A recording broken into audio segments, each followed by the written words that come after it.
reacting to some of the comments that I get on my TikTok account. If you didn't know that I'm over on TikTok, the details on screen now of how you can find me there if that's what you want to do. If you are completely new to our channel, I'm Jenefer, I'm the founder of Silk Helix. I'm a HR consultant. I produce content on education, employment law, helping managers, people managers and business owners on all things HR, employment law and getting the best out of your people. So hit that subscribe button and the notification bell so you don't miss a single video, and let's dig into those TikTok comments. Okay, so this one, what about people with chronic illness? Do you feel these days should be separated from sickness? I presume what they mean is absence as a result of a chronic illness. Should that be separated from all other sickness absences? Actually, it's not anything to do with what I feel. It's to do with what the law says is fair and reasonable for us to do as employers, and what is fair and reasonable in different situations. Now, I would suspect that the vast majority of people with a chronic illness would fall under the definition of a disability under the Equality Act, which is that it's long-term substantial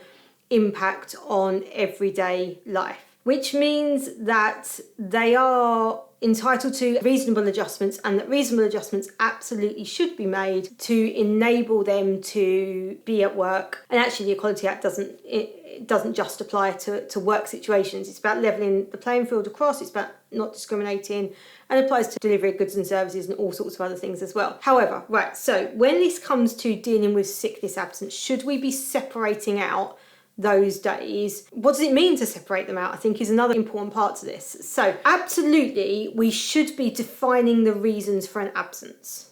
So our record keeping absolutely categorically must say the reason for the absence, and therefore we can define whether an absence is related to a disability or any other ill health or any other reason. And it's really important that we have that information. The reason it's important that we have that information is because we have to make reasonable adjustments. And reasonable adjustments may be that we allow more sickness absence from somebody who has a disability and is absent as a result of that disability than we would accept from somebody who doesn't have a disability. And that may well be a reasonable adjustment. Then it comes down to what is reasonable, and is the adjustment reasonable? So to give an example, if you had somebody who, as a result of their disability, had to take 1 or 2 days sick every month, as an average it falls to sort of 1 or 2 days sick, unplanned, we don't know when those absences are going to be. Now that's a relatively high level of absence, and a level of absence we probably wouldn't accept from most people. But let's say this is a result of somebody's disability. So we need to then look at, can we make an adjustment to allow that absence as a result of the disability, and is it reasonable to make that? Now, if this person works, let's say they work an office-based job that is very sort of project oriented, their targets are kind of across the month, and if they have, whether the work's kind of done today or tomorrow doesn't really have a big impact, as long as it's done in the deadlines, and this person is meeting their deadlines, they're getting their work done, they just have these couple of days and months where they're not well, but then things resolve. It's probably going to be reasonable to accept that level of absence because it's not having a huge impact, and even if it had a small impact, so it increased the work to others for a small period of time, or a small amount of their work had to be moved to other people, or some other small adjustments, they're likely to be reasonable to have to make those adjustments. Let's say though this person works in a hair salon and there's appointments, and they have a column full of appointments for the day,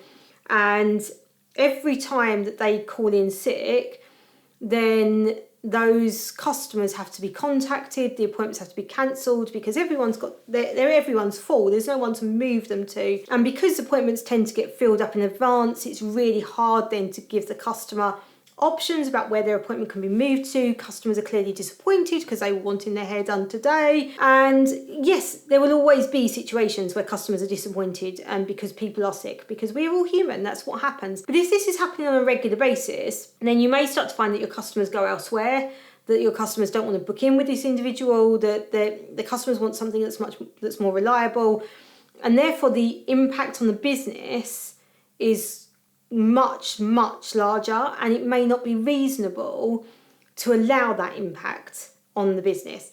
Now, If it was a slightly different scenario and this person had 1 or 2 occasions a month where they had hospital appointments, so they were pre-planned, we knew they were going to happen, it may well be reasonable in the hair salon to allow that time off because it can be pre-planned, so the appointments are not booked on those days and therefore there's no impact on the customers.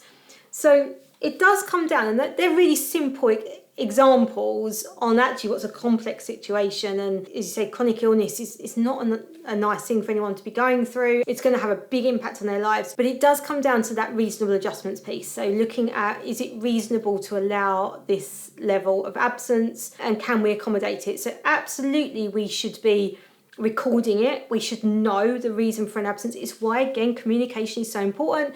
It's why understanding the reasons, why asking people to tell us the reasons for their absence is so important, so we can provide the relevant supports, we can provide the relevant reasonable adjustments and all of those things. But just because we're recording them separately doesn't necessarily mean that we are going to ignore them for all purposes. It is about, can we make reasonable adjustments? Forgive the quick interruption to this video, and I will keep it really quick. If you've liked this video, found it useful, you can of course hit the subscribe button, but I also want to tell you about our digital courses. In our digital courses, I go into much more detail. The videos are very similar to these. It's me, it's on camera, but there's also downloads, there's sample forms, there's a few sample policies in there as well. All the things that you need to know. We've even got some coming where we've got live classes as well. So check out our digital courses. Details are on screen now and in the description below. Look forward to seeing you on one of our courses in the future, and in the meantime, I'll let you get back to the video. Okay, let me move on to the next comment.